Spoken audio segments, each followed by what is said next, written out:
Olá pessoal, tudo bem com vocês? Primeiramente, gostaria de desejar um feliz 2021 para todos. Que este novo ano de 2021 possa ser muito melhor do que o ano de 2020. No vídeo de hoje, eu vou fazer uma pequena retrospectiva relativa aos investimentos da carteira de investimentos de uma pessoa comum, como eu. Até você que não investe, não desiste, fica aí, você vai achar interessante também, até mesmo para saber o que aconteceu na carteira de um investidor normal, de um investidor comum, durante um ano aí tão turbulento. Então vamos lá. 2020 foi um ano de grandes oscilações. O ano de 2020 foi marcado por grande volatilidade, com a bolsa de valores caindo quase 50% em apenas 2 meses. Houve uma forte queda também dos fundos imobiliários, uma queda da taxa Selic, do CDI e da poupança. Pessoal, o primeiro dado que eu trouxe aqui para vocês é o IFIX, que é o índice que mede aí os fundos imobiliários. Neste ano de 2020, que se passou, o índice IFIX teve uma queda de 10,92%. O Tesouro Selic fechou o ano remunerando 2% e a poupança 1,4% ao ano. Eu trouxe aqui até do lado um dado da inflação. A inflação projetada pelo Boletim Focus para este ano que se passou de 2020 é de 4,39%. Ou seja, se você tem investimentos no Tesouro Selic ou ainda deixa o dinheiro na poupança, você está perdendo o poder de compra. Se você deixa na poupança, você está perdendo aí praticamente 3% neste ano de 2020 que se passou. Provavelmente aí também não vai ser muito diferente nesse ano aí de 2021, a não ser que a inflação ainda possa realmente ainda aumentar e você perder até mais, né? Mais poder de compra. Então, assim, é importante investir.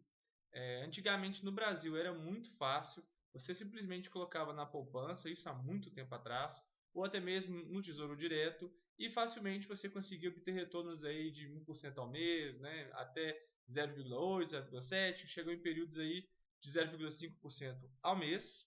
Então você conseguia ganhar aí 6% ao ano, 12% ao ano. Essa realidade se alterou. Hoje em dia não é tão fácil assim obter dinheiro. Em outros países mais desenvolvidos, isso já aconteceu. Por exemplo, em alguns países europeus, também nos Estados Unidos, Japão, Austrália, países mais desenvolvidos, a renda fixa, como é a poupança, como é também o Tesouro Selic, não costuma remunerar bem os investidores, de modo que a pessoa precisa ou investir na economia real, abrindo um negócio, por exemplo, ou comprando um imóvel, ou investir em ações na bolsa de valores, em ativos da bolsa de valores. Podem ser também fundos imobiliários, para ter uma rentabilidade adequada, até mesmo para atingir os seus objetivos financeiros, como, por exemplo, poder se aposentar com renda passiva obtida por meio da bolsa de valores. Então, pessoal, saber investir, investir bem, se tornou vital, porque se você não consegue ganhar da inflação, por mais que você junte dinheiro, vai ter sempre uma força te puxando para trás, que é a inflação, que está derrubando o seu poder de compra. De nada adianta você ganhar 1,4% ao ano na poupança se a inflação foi 4,39% no ano de 2020. Então você tem uma força aí te puxando 3% para trás. Você até consegue juntar dinheiro, mas lembre-se, tem algo te puxando para trás. O investimento bem feito é aquele que não vai te puxar para trás, pelo contrário, ele vai te ajudar, ele vai te empurrar. Você tem que fazer a sua parte, você tem que fazer sobrar dinheiro e investir bem. Mas você fazendo isso, você vai ter uma ajuda, um empurrão para crescer o seu patrimônio e não ficar sendo puxado para trás pela inflação.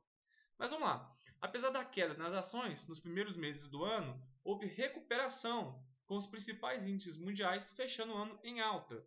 Então, o S&P 500, né, o S&P 500, que são aí as 500 empresas com maior valor de mercado nos Estados Unidos, na Bolsa de Valores dos Estados Unidos, subiu 15,54% no ano de 2020. O Ibovespa, que soma os ativos mais negociados na Bolsa de Valores brasileira, subiu 3% no ano. O dólar teve uma alta muito grande de 29,33%. E a inflação, como eu já falei antes, teve uma alta de 4,39%. A alta do dólar e da inflação como destaques de 2020, né? Obviamente além da pandemia. O índice Bovespa em dólar teve queda de 22,06%, ou seja, apesar do índice Bovespa, que tem as principais ações mais negociadas da Bolsa de Valores aqui do Brasil, embora em real ele tenha fechado aí com uma valorização de 3%, quando você compara isso ao dólar, ele teve uma desvalorização de mais de 22%. Com a inflação esperada em 2020 de 4,39%, quem investiu em Tesouro Selic, poupança e investimentos que pagam em 100% do CDI no ano de 2020 perdeu poder de compra. Está aí a importância de investir bem o seu dinheiro para não ver seu patrimônio perdendo poder de compra, se, digamos assim, desvalorizando.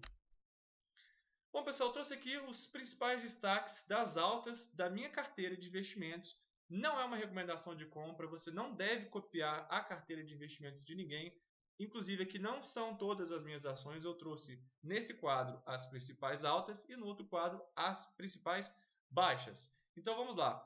VEG, neste ano, teve uma alta de 125%. Banco Inter, 117%.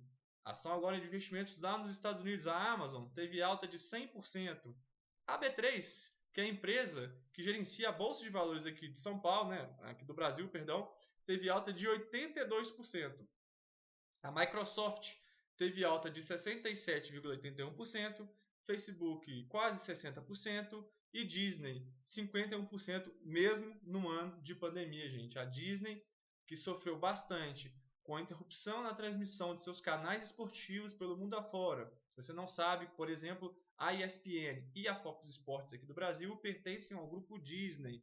Sofreu também com os parques temáticos fechados, tanto nos Estados Unidos como no restante do mundo, durante um longo período de tempo. Também sofreu com hotéis, com produtos de licenciamento. Então, apesar de tudo isso, a Disney conseguiu subir ainda neste ano mais de 50%. Lembrando, os ativos aqui negociados na Bolsa de Valores dos Estados Unidos foi acrescentado também a variação do dólar, ou seja, não é que a Disney subiu 51% em dólar, a Disney subiu menos em dólar, mas considerando também a valorização do dólar perante o real, tivemos aí essas rentabilidades. Os destaques, as quedas em 2020 da minha carteira, a maior queda foi a Lojas Renner, caiu em 21% no ano, muito impactada pelo fechamento dos shopping centers, e também das lojas de rua, mas shopping centers por um período maior. M. Dias Branco, que se você não sabe é uma fabricante de massas e biscoitos, teve queda de mais de 16% neste ano de 2020, muito impactado especialmente pela variação do dólar. O trigo é uma commodity negociada em dólar. Então, se o dólar sobe, o trigo sobe. E o trigo subindo encarece os produtos da M. Dias Branco. Aí ela tem que optar ou por reduzir o seu lucro, a sua margem de lucro, ou acabar repassando esse aumento dos custos de produção para o consumidor e, com isso, aumentar os preços e poder perder margem. Não apenas margem, mas também mercado. Um outro ativo que teve queda neste ano de 2020 foi o fundo imobiliário, que é o HGRE11. Esse fundo imobiliário, que é focado em lajes corporativas, tem mais de 22 imóveis espalhados aí em 4 estados do Brasil, teve queda de 6,31%, muito impactado pela dificuldade das empresas, também pela adaptação ao home office, Então tudo isso aí impacta negativamente esse fundo imobiliário. A outra queda, também uma queda muito em razão da pandemia, foi da Ambev, que para mim caiu 5,69% neste ano. A queda da Ambev foi ainda maior, mas eu me desfiz de grande parte das ações que eu tinha da Ambev, não em razão disso, mas em razão de necessidade de casamento. Eu tive que financiar aí parte do casamento, e como a renda caiu em razão da pandemia, eu acabei tendo que fazer uma coisa que eu não faço geralmente, que é resgatar os ativos aí investidos na Bolsa de Valores. Eu tento ao máximo evitar, mas foi necessário. Então aí a minha carteira acabou que isso me ajudou a não ter tanta desvalorização da Ambev assim, mas na minha carteira a Ambev caiu no ano de 2020 5,69%. E as ações do Itaú também impactadas pela pandemia. Caiu aí para mim menos 3,62%. Então, como resumo da rentabilidade dos investimentos de 2020, As ações no Brasil, para mim, as minhas ações tiveram alta de 29%. As ações nos Estados Unidos, em real, tiveram alta de 80%. Os títulos públicos que eu tenho subiram 5,39% no ano.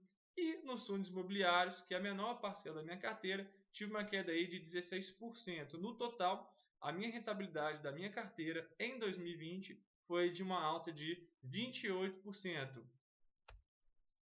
Em proventos, eu recebi aproximadamente R$ 500 em proventos no Brasil. Isso está incluído os rendimentos dos fundos imobiliários, também as ações, pagamentos de dividendos e juros sobre capital próprio. E também os proventos recebidos nos Estados Unidos, que totalizaram R$ 28,50 das minhas ações lá nos Estados Unidos.